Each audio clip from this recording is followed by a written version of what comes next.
F-35 விமானங்கள் 2 விமானங்கள் வீழ்த்தப்பட்டன அப்படிங்கிற மாதிரி. இந்த F-35 விமானங்கள் தான் போர் விமானங்களில், ஜெட் போர் விமானங்களில் ஃபைனல் பாஸ், அதான் டாப் மோஸ்ட் கிங் மாதிரி. அந்த பிளேனை அந்த விமானம் ரடாரோடைய கண்ணுக்கு தெரியாது, ஸ்டெல்த்னு சொல்லுவாங்க, கண்ணுக்கு தெரியாது.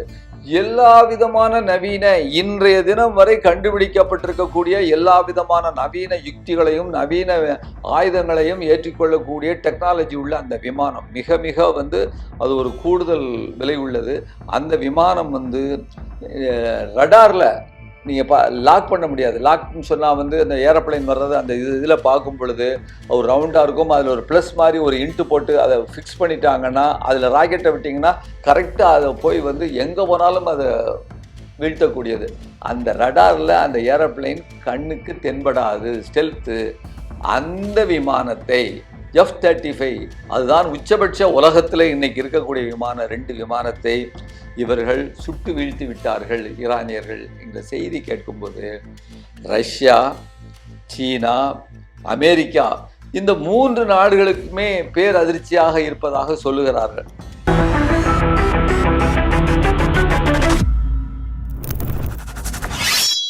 வணக்கம், நான் கே பாலகிருஷ்ணன் பேசுகிறேன். இன்று 21வது நாள் நம்முடைய இந்த பேசிக்கொண்டிருக்கக்கூடிய அமெரிக்கா இஸ்ரேல் தாக்குதல் நடத்திய ஈரான் மீது அந்த யுத்தம் 21வது நாள் நடந்து கொண்டிருக்கின்றது. அது பற்றி நேற்றும் இன்றும் நடந்த முக்கியமான நிகழ்வுகள் குறித்து பேசலாம். குறிப்பாக இதை பேசுறதற்கு முன்னால் உங்களிடம் ஒரு சில விஷயங்களை உங்களோடு பகிர்ந்து கொள்ளலாம் என்று எண்ணுகிறேன். நாம் இங்கே பேசக்கூடிய செய்திகள், நிகழ்ச்சிகள் எல்லாமே சாதாரணமாக இந்த பிரபலமாக இருக்கக்கூடிய ஊடகங்களில், கார்ப்பரேட் ஊடகங்களில் வருவதில்லை. எனவே மக்கள் இந்த செய்திகள் எப்படி உங்களுக்கு கிடைக்கிறது என்கின்ற ஒரு கேள்வியை கூட எழுப்புவதை பார்க்க முடிகிறது. சாதாரணமாக ரைட்டரிலும், CNN-னிலும் அல்லது நாம் பார்க்கக்கூடிய அந்த அமெரிக்க மற்றும் BBC-யிலும் இந்த நிகழ்வுகள் எல்லாமே எப்படி வருகிறது என்று சொன்னால், அமெரிக்காவுக்கு ஆதரவாக அல்லது இஸ்ரேலுக்கு ஆதரவான செய்திகள் தான் அவர்கள் கொடுக்கிறார்கள். அதைத்தான் இந்தியா மீடியாக்களும் எடுத்து இங்கே போடுகின்றன. ஆனால் நாம் அவ்வாறு இருக்க முடியாது. நம்முடைய மக்களுக்கு உண்மையில் என்ன செய்தி நடக்கின்றது? அமெரிக்க ஏகாதிபத்தியம் ஒரு 3ஆம் உலக நாடு ஈரானை தாக்கி கொண்டிருக்கின்ற வேளையில் இரண்டிற்கும் ஒரு நடு சென்றாக ஒரு அப்படிப்பட்ட ஒரு நிலைப்பாடை உழைக்கும் மக்கள் சார்பாக நாங்கள் எடுக்க முடியாது. அப்படி என்றால் என்ன அப்படின்றா, உழைக்கும் மக்களுக்கு ஆதரவாக, ஏகாதிபத்தியத்துக்கு எதிராக இங்கே நடக்கின்ற இந்த யுத்தம், ஈரான் நடத்துகின்ற யுத்தத்தில் மக்களின் சார்பாக, அதாவது மறைக்கப்பட்ட உண்மைகளை, இந்த ஊடகங்கள் காண்பிக்காத செய்திகளை நாம் கொண்டு வருவது தலையாய கடமை என்று நினைக்கிறோம். அந்த அடிப்படையில் தான் சில செய்திகளை கொண்டு வந்து கொண்டிருக்கின்றோம். நன்றி. விஷயத்திற்கு செல்வோம். நேற்று ஈரானினுடைய எரிவாயு வயல்கள், பார் என்கின்ற இடத்துல இருக்கக்கூடிய அந்த எரிவாயு வயல்கள் மிகப்பெரியது உலகத்தில். அதில் இஸ்ரேல் ஏவுகணைகளை வீசி தாக்கி இருக்கிறது. அது பற்றி எரிந்து கொண்டிருக்கக்கூடிய நிலைமையை ஏற்படுத்தி இருக்கிறது. ஈரானிற்கு இது மிகப்பெரிய சேதத்தை விளைவித்திருக்கிறது, நட்டத்தையும் ஏற்படுத்தி இருக்கிறது என்பதை நாம் ஒரு முக்கியமான செய்தியாக நாம் பார்க்கிறோம்.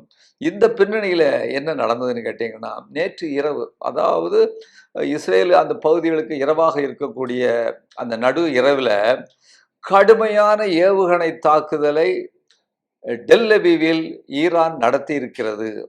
அது எந்த அளவுக்கு நடத்தி இருக்குன்னா, நடு இரவுக்கு பின்னால் தொடர்ந்து மிகப்பெரிய ஏவுகணைகளை தாக்குவதன் மூலமாக மிக உயரமான பல மாடி கட்டடங்கள் டெல் அவீவில் இடிந்து கீழே விழுகின்றன. தீப்பிடித்து டவரிங் இன்ஃபர்னோன்னு சொல்லுவாங்க இல்லையா, அதுபோல தீப்பிழம்பாக எரிந்து கொண்டிருக்கக்கூடிய நிகழ்வுகள், செய்திகளையும் வீடியோக்களை நம்ம பார்க்க முடியுது. அங்கிருந்து மக்கள், அங்கே இஸ்ரேல் உள்ள மக்கள் ஓடுகின்ற, கலக்கமடைந்து ஓடுகின்ற ஒரு செய்தியை நாம் பார்க்கிறோம். அதாவது இது இஸ்ரேலிய மக்கள் மீது அவர்கள் படுகின்ற கலக்கம் நமக்கு, துன்பம் நமக்கு துன்பமாகத்தான் இருக்கிறது. ஆனாலும் அந்த இஸ்ரேலிய ஆட்சியாளர்கள் செய்த கொடுஞ்செயல், காசா மக்களுக்கு எதிராக செய்த கொடுஞ்செயல், இன்று பாலஸ்தீனிய மக்களுக்கு எதிராக, ஈரானுக்கு எதிராக அப்படிப்பட்ட ஒரு நாடே இருக்கக்கூடாது என்கின்ற வகையிலே அவர்கள் செய்கின்ற, அமெரிக்க உதவியோடு செய்கின்ற அந்த அரசாங்கத்தை மாற்ற முடியாத நிலையில் இருக்கும் பொழுது வேறு வழி இல்லாமல் அவர்கள் இதை எதிர்கொண்டாக வேண்டிய நிலையில் இருக்கிறது. அதுக்கு அடுத்தது முக்கியமான செய்தி என்னன்னு கேட்டீங்கன்னா, இஸ்ரேலில் உள்ள ரஃபேல் அட்வான்ஸ் டிஃபென்ஸ் சிஸ்டம், இன்னொன்று இஸ்ரேல் ஏரோஸ்பேஸ் இண்டஸ்ட்ரீஸ் அப்படின்னு ஒரு 2 பாதுகாப்பு சம்பந்தப்பட்ட 2 சிஸ்டம் இருக்கக்கூடிய இடங்களை இன்று ஈரான் நேற்று பெரிய அளவிற்கு ஒரு தாக்குதலை அந்த 2 இண்டஸ்ட்ரீஸ் மேலேயும் தொடுத்திருக்கிறது. இந்த 2மே இராணுவ இலக்குகள் அல்ல, நாட் மிலிட்டரி டார்கெட்ஸ், இவை இல்லை. அப்படின்னா என்ன? ரஃபேல் நிறுவனம் என்பது இஸ்ரேலுக்கு உச்சபட்சமாக பாதுகாப்பு கொடுக்கக்கூடிய, நம்ம எல்லாம் இன்னைக்கு பேசிட்டு இருக்கோம், இஸ்ரேல்னு சொன்னாலே அந்த டோம், அயன் டோம் அப்படின்னு தான் நம்ம பேசிட்டு இருக்கிறோம். அந்த உச்சபட்ச பாதுகாப்பை கொடுக்கக்கூடிய அயன் டோம், டேவிட் ஸ்லிங் மற்றும் ஸ்பைக் ஏவுகணைகளை தயாரிக்கக்கூடிய ஒரு தொழிற்சாலை அந்த ரஃபேல் இண்டஸ்ட்ரீஸ் அந்த இவங்க வச்சிருக்கிறாங்க. அதை அந்த அந்த அந்த ஏவுகணைகள் தயாரிக்கக்கூடிய தொழிற்சாலைகளே, அந்த சிஸ்டத்தை தயாரிக்கக்கூடிய தொழிற்சாலைகளே இவர்கள் ஏவுகணை வீசி ஈரான் இன்று பெருத்த சேதத்தை அவர்களுக்கு ஏற்படுத்தி இருக்கிறது என்பதை பார்க்கிறோம். அதுபோல இன்றைக்கு அதற்கு அடுத்தால பார்த்தீங்கன்னு சொன்னா இஸ்ரேல் ஏரோஸ்பேஸ் இண்டஸ்ட்ரீஸ் அப்படிங்கிறது இஸ்ரேல் ஏற்படுத்திய தொழிற்சாலை. அதுல அயன் பீம் சிஸ்டம் ஒன்றை தயாரிக்கக்கூடிய ஒரு தொழிற்சாலை, அதற்கு மிகப்பெரிய சேதம். இந்த அயன் பீம் அப்படிங்கிறது என்னன்னு கேட்டீங்கன்னா, லேசர் ஒளியினால ஏவுகணைகளை வீசுவதற்கு பதிலாக லேசர் ஒளிகளினால வீசி வரக்கூடிய ஏவுகணைகளை, வரக்கூடிய விமானத்தை, கப்பலை அழிக்கக்கூடிய அப்பேற்பட்ட வல்லமை வாய்ந்த அந்த லேசர் அமைப்புகளை தயாரிக்கக்கூடிய தொழிற்சாலையை இவர்கள் தாக்கி அழித்திருக்கிறார்கள் என்று சொல்லும் பொழுது, இது அது என்ன சிஸ்டம்லாம், அது பேரு ஆரோ 2, ஆரோ 3, இதுதான் அந்த சிஸ்டம் தயாரிக்கக்கூடியது. இதை அவர்கள் ஈரான் என்ன செஞ்சிருக்காங்கன்னா, இஸ்ரேலுடைய பாதுகாப்பு வளையங்களை தயாரிக்கவில்லை, பாதுகாப்பு வளையங்களை தயாரிக்கக்கூடிய தொழிற்சாலைகள் இன்று அழிக்கப்பட்டிருக்கின்றன, முடக்கப்பட்டிருக்கின்றன என்ற செய்தி இன்றைக்கு வெளிவந்திருக்கிறது. அதே போல இன்னொரு முக்கியமான விஷயம் பார்த்துடுங்க, தற்காலத்திய போர்ல இதுவரை நாம் கேள்விப்படாத ஒரு செய்தியை ஈரான் செய்திருக்கிறது. என்ன அப்படின்னு சொன்னா, நேற்றைய முன்தினம் ஒரு 6 பெயர்கள் அடங்கிய ஒரு பட்டியலை ஈரானுடைய இராணுவம் வெளியிட்டிருக்கிறது. அந்த பட்டியல்ல இராணுவ தளங்கள் இல்லை, போர்க்கப்பல்களுடைய அந்த பெயர்களோ அந்த இடங்களோ இல்லை, ஏவுகணைகளை வீசக்கூடிய, எதிரிகள் ஏவுகணைகளை வீசக்கூடிய அந்த இடங்கள் பற்றிய குறிப்பு இல்லை. அப்படின்னா என்னதான் அந்த இருக்கு அவங்க அப்படின்னு சொன்னா, அதுல அதாவது 6 பெயர், அந்த 6 பெயர்லையும் அந்த ஒரு முக்கியமான தொழிற்சாலைகள், எக்கனாமிக் பொருளாதாரத்தை நிர்ணயம் செய்யக்கூடிய தொழிற்சாலைகள், இந்த 6 நிறுவனங்களுடைய ஒட்டுமொத்தமான அந்த மதிப்பு இருக்கு பார்த்தீங்களா, நிதி மதிப்பு, அது உலகத்துல உள்ள பல நாடுகளினுடைய ஜிடிபியை விடவே அதிகம் என்கின்ற வகையில அந்த 6 நிறுவனங்களுடைய பெயர்களை வெளியிட்டிருக்கிறார்கள். 1 கூகுள், 2 மைக்ரோசாஃப்ட், 3 என்விடா அப்படின்னு சொல்லக்கூடியது, அதாவது கிராஃபிக்ஸு, அதோடைய சம்பந்தப்பட்ட விஷயங்கள் எல்லாம் தயாரிக்கக்கூடிய, வெளியிடக்கூடிய அது ஒரு ஐடி கம்பெனி. அதுபோல ஐபிஎம், அப்புறம் ஆரேக்கிள், அப்புறம் பலண்டீர் அப்படின்னு சொல்லக்கூடியது, அது என்னன்னு கேட்டீங்கன்னா ஆர்டிஃபிஷியல் இன்டெலிஜென்ஸு மற்றும் மிகப்பெரிய அளவிற்கு கோடிக்கணக்கான அளவிற்கான டேட்டாக்களை அனாலிஸ் பண்ணி கொடுக்கக்கூடியது, மிலிட்டரிகளுக்கோ மற்றதுக்கோ கம்பெனிகளுக்கோ கொடுக்கக்கூடியது இந்த பலண்டிங்கிற கம்பெனி. இந்த கம்பெனி இவற்றினுடைய அலுவலகங்கள், தரவுகள் கொடுக்கக்கூடிய மையங்கள், கிளவுட் ஆஃபீஸு, இதெல்லாம் வளைகுடா பகுதியில் இருந்தாலும், எங்கிருந்தாலும் வளைகுடா பகுதியில், இஸ்ரேலில் இருந்தாலும், இவைகள் அடுத்து நாங்கள் தாக்கக்கூடிய ஒரு டார்கெட்டாக இருக்கும் என்று ஈரானிய இராணுவம் அறிவித்துள்ளது. அது எப்படி அறிவிச்சிருக்குன்னு கேட்டிங்கன்னா, அதனுடைய பத்திரிகை, இராணுவத்தினுடைய பத்திரிகை டான்சிம் என்கின்ற பத்திரிகையின் வாயிலாக இதை அறிவித்துள்ளது என்பது இது ஒரு புதிய செய்தி. நவீன தற்காலிக அந்த மாடர்ன் வார்ஃபேரில் வந்து இது போன்ற நிகழ்வுகளை இதுவரை எந்த நாடும் அறிவிக்கவில்லை. இது ஒரு புதிய செய்தி. அதுபோல் இன்னொரு விஷயம் பார்த்தீங்கன்னா, ஒரு செய்தி வந்திருக்கு. இது சைனாவுடைய அந்த நியூஸ் சொல்லியிருக்கிறாங்க. இது ஈரானில் யுரேனியம், செறிவூட்டப்பட்ட யுரேனியம் இருக்கு. அந்த யுரேனியத்தை கொண்டு அணுகுண்டு செய்ய போறாங்க. அதனால வந்து இன்டர்நேஷனல் சர்வதேசிய அந்த அணுசக்தி அதை பார்க்கக்கூடிய மையம் வந்து பார்க்கணும் அப்படின்னு சொல்லி பல சுற்று பேச்சுவார்த்தைகள் நடந்து அவர்கள் போய் பார்த்து அவங்க இல்லைன்னு சொல்லி அதுக்கப்புறமா இப்படிப்பட்ட ஒரு பெரிய சிக்கலான நிகழ்வு நடந்துட்டு இருக்கும் போது அங்கே நடத்திட்டு இருக்காங்க. ஓரளவுக்கு செஞ்சு வச்சிருக்காங்க. என்னத்தை யுரேனியம், செறிவூட்டப்பட்ட யுரேனியம் இருக்கு அப்படின்னு சொல்லிட்டு கடந்த முறை நடந்த யுத்தத்தில் அதாவது அமெரிக்கா ஈரான் மீது குண்டு போட்டது உங்களுக்கு தெரியும். அந்த நியூக்ளியர் சைட் மேலேயே குண்டு போட்டாங்க. எப்படிப்பட்ட குண்டுனா பங்கர் பஸ்டர்னு சொல்லக்கூடிய குண்டுகளை போட்டாங்க. அந்த குண்டுகளை இதுதான் முக்கியமாக சொல்லிட்டு இருந்தது. இப்படி அதை போட்டு வந்து எதுக்காக போட்டோம்னா அவன்கிட்ட வந்து யுரேனியம் இருக்குன்னு. இன்னைக்கு ஈரான் என்ன செஞ்சிருக்கிறாங்க, அந்த 460 கிலோ செறிவூட்டப்பட்ட யுரேனியத்தை பூமிக்கு வெகு ஆழமாக கிட்டத்தட்ட 400 அடிக்கு கீழே அவர்கள் கொண்டு சென்று விட்டார்கள். நிலவரைக்கு எடுத்துட்டு போயிட்டாங்க. அப்படின்னு பார்க்கும் பொழுது இது எப்படி இந்த 400 அடின்னு முடிவு பண்ணாங்கன்னா, போன தடவை சண்டையில் இந்த பங்கர் பஸ்டரை போட்டான். அந்த பங்கர் பஸ்டருடைய பெயர் வந்து GBU-57ங்கிற பங்கர் பாஸ்டர். அதை போட்டு கீழே உடைச்சிருக்கான். அதில் ஒன்றே ஒன்று உடையலை, அந்த வெடிக்கலை அந்த பங்கர் பாஸ்டர். அதை இவங்க ஈரானிய என்ஜினியர்கள் எடுத்து என்ன செஞ்சுருக்கிறாங்கன்னு கேட்டிங்கன்னு சொன்னால், அதாவது முக்கியமாக அதை ரிவர்ஸ் இன்ஜினியரிங்னு சொல்லுவாங்க. ரிவர்ஸ் என்ஜினியரிங்னா அது எப்படி செய்யப்பட்டதோ பின்பக்கத்தில் இருந்து அது அப்படியே ஆரம்ப கட்டத்திற்கு வந்து அது முன்பக்கத்தில் என்ன மாதிரி வந்து செஞ்சிருக்குங்கிற விஷயத்தை பார்க்கறதற்காக அவர்கள் வந்து அப்படி வந்திருக்கக்கூடிய ஒரு செய்தி.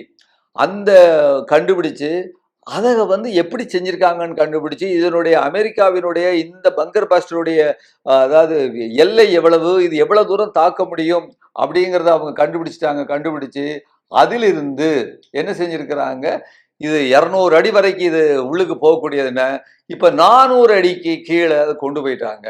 இதில் வல்லவர்களாக இருக்கிறார்கள். இந்த ரிவர்ஸ் இன்ஜினியரிங்கை கண்டுபிடிச்சு அது வழியே இந்த போகக்கூடிய விஷயங்களை இந்த ஈரான் செஞ்சிருக்கு. இப்பொழுது மேற்கத்திய நாடுகள், அதாவது உலகத்திற்குன்னு அவன் சொல்றான். நாம் இப்போ இவங்கெல்லாம் பேசும்போது இந்த யூஎன்னும் சரி, இந்த மேற்கத்திய நாடுகள் சரி, உலகத்திற்கு ஆபத்து, உலகத்திற்கு அச்சுறுத்தல்னு சொல்றத நாம எப்படி படிக்கணும்னா, அமெரிக்காவிற்கும் மேற்கத்திய நாடுகளுக்கும் அச்சுறுத்தல்ங்கிறத நாம படிக்கணும். எனவே உலகத்துக்கு அச்சுறுத்தல்னு சொல்லக்கூடியத மேற்கத்திய நாடுகளுக்கு அச்சுறுத்துதலாக இருந்த ஒரு விஷயம்னு அவங்க சொல்லிட்டு இருந்ததை இப்போ அதை கீழே கொண்டு போயிட்டதுனால பேசுவதற்கு துருப்புச்சீட்டு இல்லாம போயிட்டு இன்னும் என்னத்தை சொல்ல போற, 400 அடிக்கு கீழே கொண்டு போயிட்டாங்க. ஆனா இதுல ஒரு விஷயம் பாருங்க, ஏற்கனவே இந்த கரண்ட் நடந்துகிட்டு இருக்கிற யுத்தம் தொடங்குறதுக்கு முன்னால பேச்சுவார்த்தை நடந்துகிட்டு இருந்தது. பேச்சுவார்த்தையில அந்த 28ஆம் தேதிக்கு முந்தின நாள் ஈரான்ல உள்ள தலைமை, நாங்க வந்து இதை கொடுத்துடுறோம், செறிவூட்டப்பட்ட யுரேனியத்தை கொடுத்துடுறோம் அப்படின்னு சொல்லி அடுத்த நாள் குண்டு போடுறாங்கன்னு சொன்னால் அவர்கள் பேச்சுவார்த்தையில் உண்மையில் அந்த யுரேனியத்தை கைப்பற்றுவதோ அல்லது பேச்சுவார்த்தை நடத்துவதோ அவர்களுடைய ஒரு எண்ணமாக இல்லை என்பதை நாம் பார்க்குறோம். அப்போ இதுக்கு யார் தான் காரணம் அப்படின்னு பார்த்தீங்கன்னு சொன்னால், அங்கே வந்து முக்கியமாக அந்த ட்ரம்ப்பினுடைய மருமகன் ஒருத்தர் வந்து அவர் பேர் கூட வந்து என்ன சொல்கிறது, அது அவர் பேர் வந்து குஷ்னர்னு சொல்கிறாங்க. அவர் வந்து அந்த போருக்கான வந்து இந்த எல்லா காரணத்தையும் அவர்தான் வந்து ஈரான் மேலே குண்டு போடணும் அல்லது அவர்கிட்ட போரை நடத்தணும் அப்படின்னு சொல்லியிருக்கிறாங்க. அமெரிக்க மக்கள் 70% மக்கள் இந்த போருக்கான காரணம் யாருன்னு கேட்டீங்கன்னா இந்த ஆள் தான், ட்ரம்ப்புடைய மருமகன் தான் அப்படிங்கிறத இன்னைக்கு சொல்லியிருக்கிறாங்க. அவர் அதாவது அவருடைய செயல்பாடு மொசேத் ஈரானுடைய உளவுத்துறை போல இருக்கிறது என்பதையும் அமெரிக்க மக்கள் கருதுகிறார்கள். அப்புறம் இன்னொரு செய்தி பாருங்க, டெல் அவீவ் ரயில்வே நிலையத்தில், சென்ட்ரல் ரயில்வே நிலையத்தில் ஒரு மிகப்பெரிய கொத்து குண்டு, கிளஸ்டர் பாம்னு சொல்லுவாங்க, அது 150 கிலோமீட்டர் சதுர மைலுக்கு அது விழுந்திருக்கு. அதோடைய விளைவு என்னன்னு கேட்டீங்கன்னா, பல ரயில்கள், சென்ட்ரல் ரயில் நிலையத்தில் உள்ள ரயில்கள் அழிக்கப்பட்டு விட்டன. அந்த ரயில்வே நிலையத்தில் உள்ள இன்ஃப்ராஸ்ட்ரக்சர், உள்கட்டுமானங்கள் எல்லாம் அழிக்கப்பட்டு விட்டதையும் நாம் பார்க்கிறோம். அப்புறம் இன்னொரு செய்தி, இந்த கட்டார்னு ஒரு நாடு இருக்கு பாருங்க, அவங்க என்ன சொல்லியிருக்கிறாங்கன்னு கேட்டீங்கன்னா, ஈரானுடைய மிலிட்டரி அதிகாரிகளையும் இராணுவ அதிகாரிகளையும் பாதுகாப்பு அதிகாரிகளையும் 24 மணி நேரத்தில் நீங்கள் அதாவது கத்தாரை விட்டு நீங்கள் கிளம்பி போயிடணும்னு எக்ஸ்பெல் பண்ணியிருக்காங்கிற ஒரு செய்தியும் நாம் கேள்விப்படுகிறோம். அப்புறம் அமெரிக்காவுடைய B-2 ஸ்டெல்த் குண்டுவீச்சு விமானம் அப்படின்னு சொல்லுவாங்க. அதை தான் மிகப்பெரிய குண்டுகளை ஏற்றிட்டு போகக்கூடிய, பங்கர் பஸ்டர்லாம் ஏற்றிட்டு போகக்கூடிய மிகப்பெரிய விமானம், நீண்ட தூரம் பயணிக்கக்கூடியதுங்கிற விமானத்தை ஈரானியர்கள் சுட்டு வீழ்த்திட்டு அந்த விமானியையும் சிறைப்படுத்தி விட்டதாக ஒரு செய்தி கிடைத்திருக்கிறது. இது உண்மைன்னு சொன்னால் இது அமெரிக்காவுக்கு ஏற்பட்ட மிகப்பெரிய இழப்புகளில் ஒன்றாக நாம் பார்க்கிறோம். அப்புறம் இன்னொரு இராணுவ உலகத்தில் ஒரு மிகப்பெரிய அதிர்ச்சியை ஏற்படுத்தக்கூடிய ஒரு செய்தி கிடைச்சிருக்கு. என்ன செய்தின்னு கேட்டிங்கன்னா, F-35 விமானங்கள், 2 விமானங்கள் சுட்டு வீழ்த்தப்பட்டன அப்படிங்கிற மாதிரி.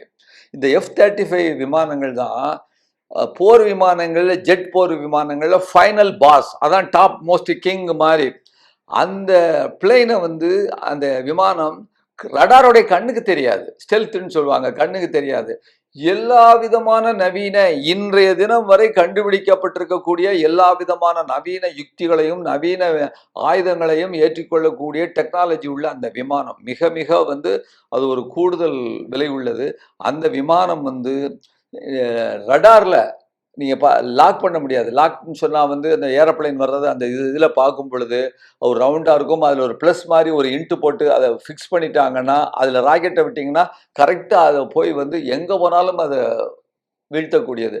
அந்த ரடாரில் அந்த ஏரோப்ளைன் கண்ணுக்கு தென்படாது, ஸ்டெல்த்து. அந்த விமானத்தை F-35, அதுதான் உச்சபட்ச உலகத்தில் இன்னைக்கு இருக்கக்கூடிய விமானம், 2 விமானத்தை இவர்கள் சுட்டு வீழ்த்தி விட்டார்கள் ஈரானியர்கள். இந்த செய்தி கேட்கும்போது ரஷ்யா, சீனா, அமெரிக்கா, இந்த 3 நாடுகளுக்குமே பேரதிர்ச்சியாக இருப்பதாக சொல்லுகிறார்கள். ரஷ்யாவுக்கும் சீனாவுக்கும் வியப்பில் அவர்கள் அதிர்ச்சி அடைந்திருப்பதாகவும், அமெரிக்கா மிரண்டு போய் அதிர்ச்சியில் இருக்கிறதாகவும் ஒரு செய்தியே நமக்கு கிடைக்கிறது.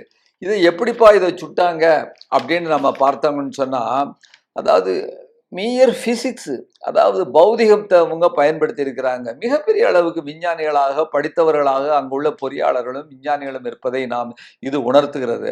அதாவது லேசர் எதற்கும் எந்த ரடாருக்கும் கண்ணில் படாதத அந்த ஜெட்லேருந்து வரக்கூடிய ஹீட் சென்சார், உஷ்ணமத்தை கண்டுபிடிக்கக்கூடிய சென்சாரை வச்சு அதை வீழ்த்திருக்காங்க அப்படிங்கிறது சொல்லுது. ரொம்ப சிம்பிளான விஷயம், ஆனால் இதை வச்சு வீழ்த்திருக்காங்க அப்படிங்கும் பொழுது, அப்போ இது முதல்ல அந்த ட்ரம்ப்பும் அமெரிக்காவுடைய அந்த டாப் ஆஃபீஸர்ஸும் சொல்கிறாங்க, மார்ச் 4ஆம் தேதி அவங்க என்ன சொல்கிறாங்கன்னு கேட்டிங்கன்னா, F-35 ஒரு விமானம் ரஷ்யாவினுடைய ஒரு IRA யாக் 30ங்கிற ஒரு விமானத்தை சுட்டு வீழ்த்திட்டாங்க மார்ச் 4th. ஈரான் மேல ஏர் சுப்பீரியாரிட்டி, நாங்கள் இனிமேல் எங்களை எதிர்ப்பதற்கு யாரும் இல்லை ஈரான்ல அப்படின்னு சொல்லிட்டு அறிவிச்சாங்க. அறிவிச்சு மார்ச் 19ஆம் தேதி F-35 அடிச்சிருக்காங்கன்னு சொல்லும் பொழுது அமெரிக்கர்கள் கதிகலங்கி போய் நிற்கிறார்கள். இதனுடைய விளைவு என்னன்னு கேட்டீங்கன்னா, இனிமேல் ஈரானிற்குள் வெகு தூரம் தொலைவுக்கு சென்று கண்காணாமல் யாருக்கும் தெரியாதுன்னு நினைத்து தாக்கக்கூடிய அவர்கள் விலகூடன F-35 பெரும்பாலும் அனுப்ப மாட்டார்கள் என்ற நாம் ஒரு அவதானிக்கலாம், ஒரு விஷயத்தை புரிந்து கொள்ளலாம். அப்புறம் இன்னொரு செய்தி பாருங்க, UAE யுனைடெட் அரப் எமிரேட்ஸில் ஒரு ஆள் இல்லாத விமானம் அவங்க வச்சிருக்கிறாங்க. அந்த விமானம் வளைகுடா பகுதியிலேயே அது ஒன்று தான் இருக்கு. அப்படிப்பட்ட விலகூடன விமானம், அதனுடைய விலை $1 பில்லியன், 900 கோடி ரூபா. அதனுடைய சர்வைலன்ஸ், அதாவது என்னன்னு கேட்டீங்கன்னா, அங்கே போய் தூரத்தில் அங்கே ஈரான் மேலே அந்த பகுதியில் போய் நின்றுட்டு ஆள் இல்லாத விமானம் என்ன நடக்க ஏது என்னன்ட்டு படம் பிடிக்கக்கூடியது. அந்த விமானம், அதுக்கு பேர் SAA-3 குளோபல் ஐன்னு பேர். அந்த பகுதியில் உள்ள அந்த விமானமும் சுட்டு வீழ்த்தப்பட்டிருக்கிறது என்கிற ஒரு செய்தியை நாம் ஒரு 2 நாட்களுக்கு முன்னால கிடைத்திருக்கு. இன்னொரு முக்கியமான செய்தி பாருங்க, இது இஸ்ரேலுக்கு எதிராக சர்வதேச நீதிமன்றத்தில் ஏற்கனவே நம்ம பார்த்தோம். சவுத் ஆப்பிரிக்கா, தென் ஆப்பிரிக்கா என்பது காசாவினுள் பாலஸ்தீனியர்கள் மீது ஒரு இனப்படுகொலையை செய்து கொண்டு இருக்கிறார்கள்னு சொல்லி ஒரு வழக்கு போட்டிருக்கு. அந்த வழக்கு நடந்துகிட்டு இருக்கு. அந்த வழக்கில் இஸ்ரேலுக்கு ஆதரவாக ஜெர்மனி என்று அவர்கள் வாதாடி வந்தார்கள், அவருக்கு ஆதரவாக நின்றார்கள்.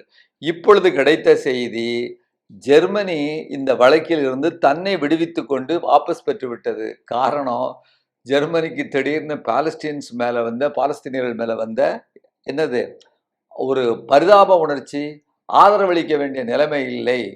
இனிமேலும் இஸ்ரேலை தாங்கி பிடிக்க முடியாது, அவர்களுக்கு ஆதரவாக பேச முடியாது, உலகம் அவர்களுக்கு எதிராக இருக்கிறது, நாமும் உலகத்திற்கு எதிராக போய்விடுகிறோம் என்ற நிலைமையிலிருந்து ஜெர்மனி அந்த வழக்கிலிருந்து தன்னை விடுவித்துக் கொண்டுள்ளது. இப்போ அதே போல ஸ்வீடன் ஒன்று சொல்லியிருக்கு பாருங்க. ஸ்வீடன் நாடு, ஸ்காண்டினேவியான்னு சொல்லுவாங்க, நம்ம வடக்கு பக்கத்தில் இருக்கு குளோபில்.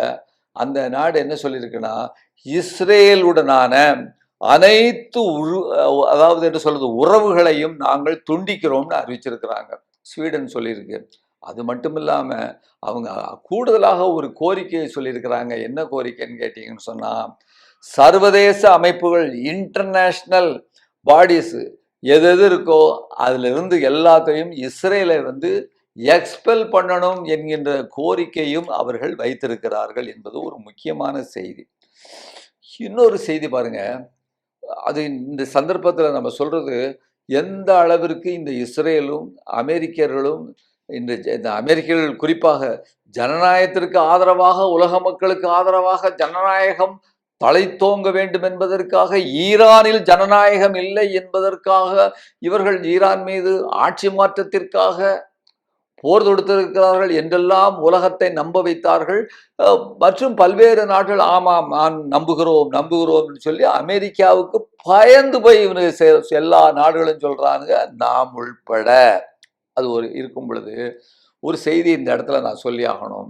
1988 ஜெனிவா மாநாட்டில், 1988 ஜெனிவாவில் நடந்த மாநாட்டில் அமெரிக்காவில் உள்ள ஒரு பூர்வீக குடி பெண் பிள்ளை அவங்க பேசுறாங்க அந்த மாநாட்டில். என்னன்னு கேட்டீங்கன்னா, இந்த அமெரிக்கர்கள் பல்லாயிரக்கணக்கான, அதாவது பூர்வீக குடிகள்னு சொல்றத செவ்விந்தியர்களை அவர்களுக்கு தெரியாமலே என்ன செஞ்சிருக்கிறாங்க, கருத்தடை பண்ணியிருக்கிறார்கள் என்று சொல்லக்கூடிய ஒரு செய்தியை சொல்றது. எதுக்கு?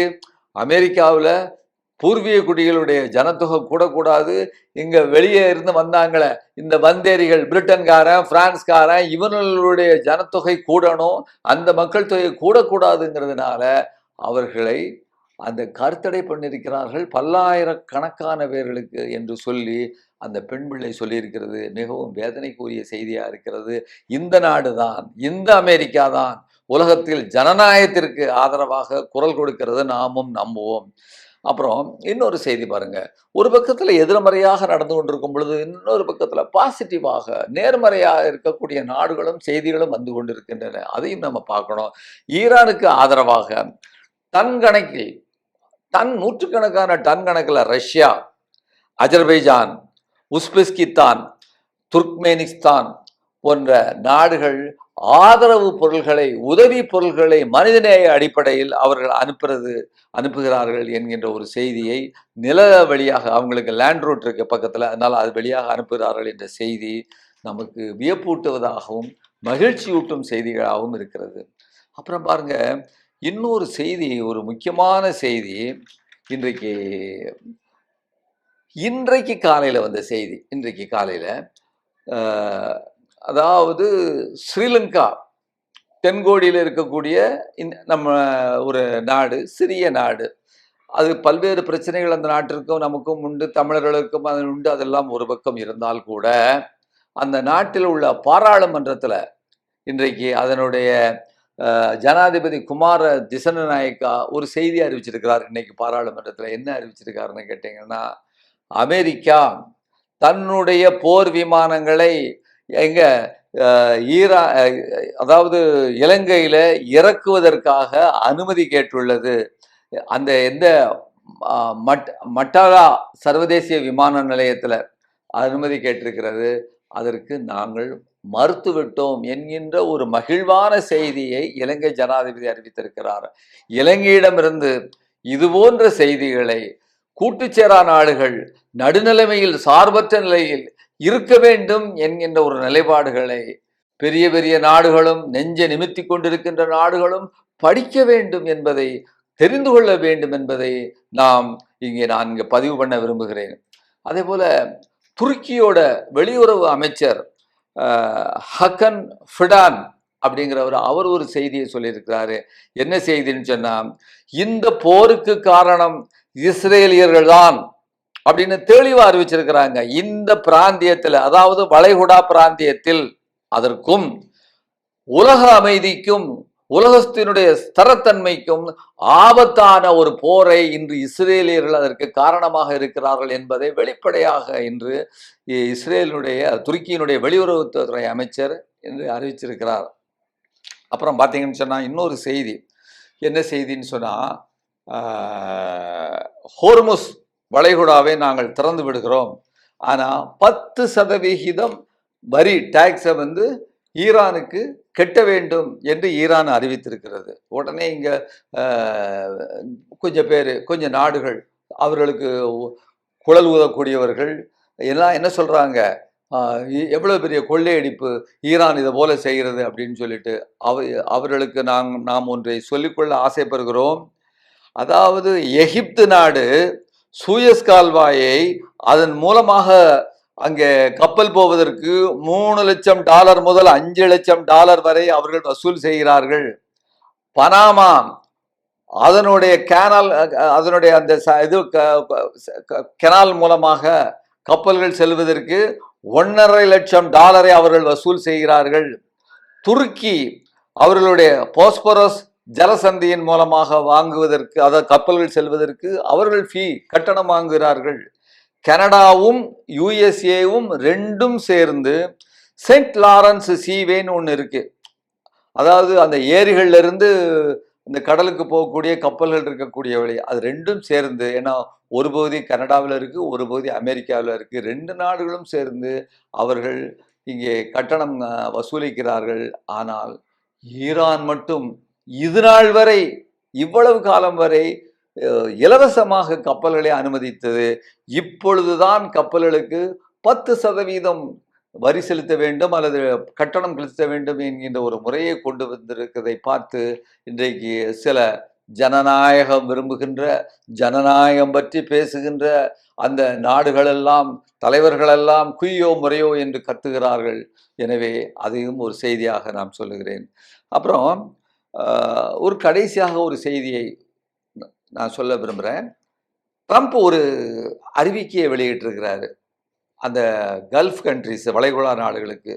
இந்த போரை தொடர்ந்து நாங்கள் நடத்த வேண்டும் என்று சொன்னால், அமெரிக்கர்கள் உங்களுக்கு ஆதரவாக, யாருக்கு ஆதரவாக? வளைகுடா நாடுகளுக்கு ஆதரவாக தொடர்ந்து இந்த போரை நடத்த வேண்டும் என்று சொன்னால், ஈரானுக்கு எதிராக நீங்கள் $5 டிரில்லியன் பணத்தை நீங்கள் அமெரிக்காவுக்கு கொடுக்க வேண்டும். 5 டிரில்லியன் அப்படிங்கிறத. சரி, நாங்கள் நடத்த விரும்பலப்பா அப்படின்னு சொன்னா, எவ்வளவு தரணும்? 2.5 டிரில்லியன். இந்த போரை நிறுத்த வேண்டும் என்று சொன்னால் 2.5 டிரில்லியன் டாலரை நீங்கள் கொடுக்க வேண்டும் என்கின்ற செய்தியை ட்ரம்ப் சொல்லியிருப்பதை அது ஒரு செய்தியாக வந்திருக்கிறது. எனவே ட்ரம்ப் என்பது அடிப்படையில் ஒரு அரசியல்வாதி அல்ல என்பது பல முறை சொல்லியிருக்கிறோம். அடிப்படையிலே அவர் வணிகர். நாம் வரலாற்றில் படித்தது போல ஷைலக் போல, அந்த ஷேக்ஸ்பியர் சொல்கின்ற ஷைலக் போல ஒரு கொடும் வணிகர். அவர் எதிலும் வாணிகத்தை, அதுவும் கொடுமையான வாணிகம் செய்யக்கூடியவராக நாம் பார்க்கிறோம்.